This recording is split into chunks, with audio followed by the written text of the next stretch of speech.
Welcome back. Here are the dynamics of the reaction plotted as cycles number versus the amount of synthesized PCR product. In the exponential phase of the reaction, there is a theoretical doubling of amplicons with each cycle.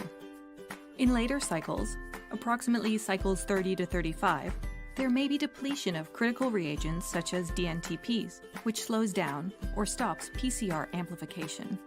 This is referred to as the plateau phase. Assessments in traditional endpoint PCR are often made in the plateau phase. Endpoint PCR, quantitative PCR, and digital PCR all include the same reaction dynamics, but the way the PCR products are analyzed is different. With endpoint PCR, the end products are visualized on an agarose gel to determine their size as well as relative quantity.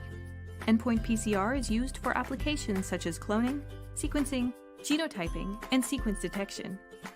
Endpoint PCR is far less quantitative than real-time PCR. It is used mostly to detect presence or absence of targets, but can also be used to estimate relative quantity. This determination is made at the end of temperature cycling.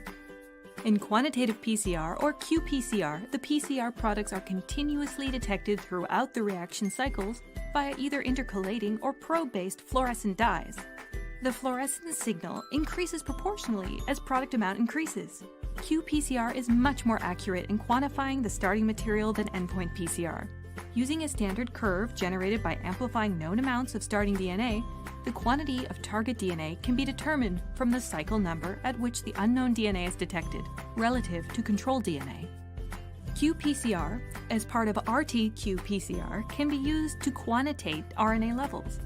The first step converts RNA to single-stranded cDNA. Primary qPCR applications include gene expression profiling, copy number variation, molecular diagnostics, and genotyping. Digital PCR is the only absolute quantitative PCR method available, in that it measures the actual number of target molecules produced, as opposed to comparing the measurement to a reference. It starts with a strand of double-stranded template DNA that includes the target sequence. Also needed are primers, short, single-stranded DNA sequences that are complementary to a specific part of the target sequence. DNTPs, or the building blocks for new DNA strands, are included, as well as the DNA polymerase, the enzyme that uses single-stranded DNA as a template to synthesize a complementary DNA strand. The reaction runs in a buffer containing magnesium ions, which are crucial for the activity of the enzyme. While early PCR was performed by physically moving tubes from one water bath to another to incubate the reaction at the specific temperatures for each step of the process, today PCR is performed in a thermal cycler instrument, which automates the cycling of the reaction steps through the different temperatures. Major differences between the Cybergreen and the Tachman methods is the use of special hydrolysis probes in the reaction. Special probes from the Tachman method only anneal to target amplicons, decreasing the chance that nonspecific and contaminated products in PCR are interpreted as the target amplicon. By incorporating different fluorophores into hydrolysis probes, different reporter signals may be detected by the thermocycler. Therefore, this allows the user to monitor different amplicons in a single reaction simultaneously, a process called multiplex reaction.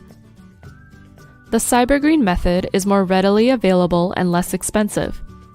However, a disadvantage of Cyber is that the fluorescent dye can bind to both target amplicon and other nonspecific sequences, so fluorescence cannot be distinguished properly from the amplification plot. A standard curve is a tool that allows us to estimate the DNA concentration of unknown samples by comparing them to standards with known DNA concentrations. In this example, the standards consist of a 10-fold dilution series ranging from 50 nanograms per microliter down to 5 picograms per microliter. During each PCR cycle, the amount of fluorescent signal for each standard in the dilution series is measured.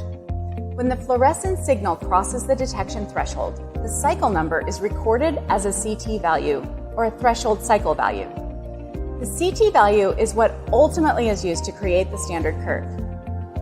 The CT values are inversely proportional to the concentration of DNA in the standards.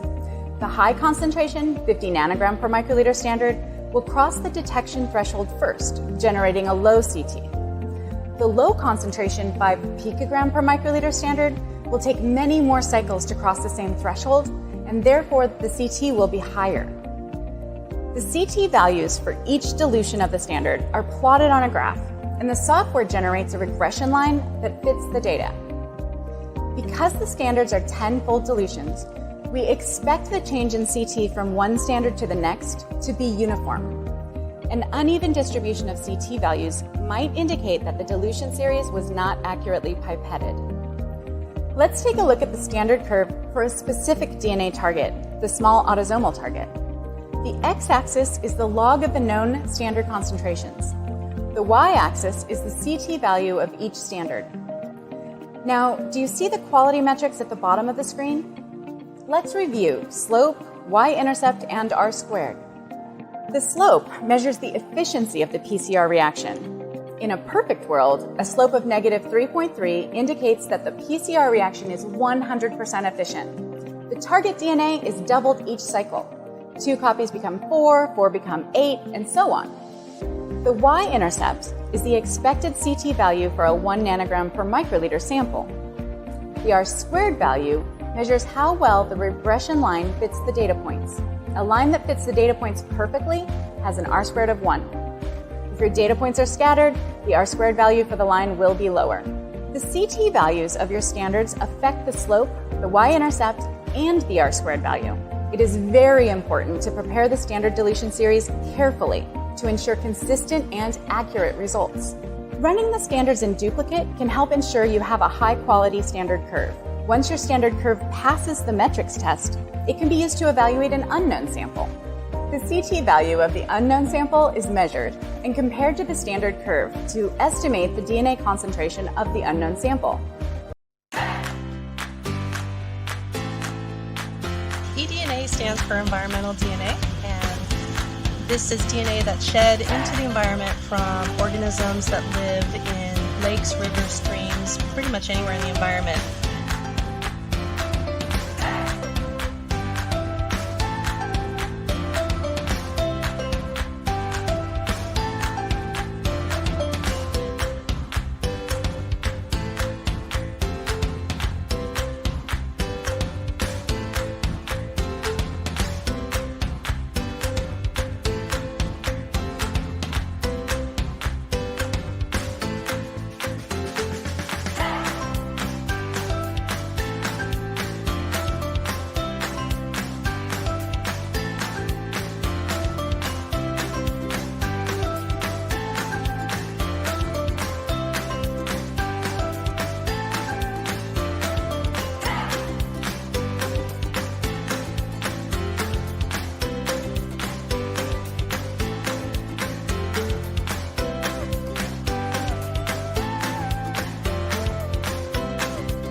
Advancement when we think about current techniques where we send samples to laboratories and it may take days to weeks to months to get the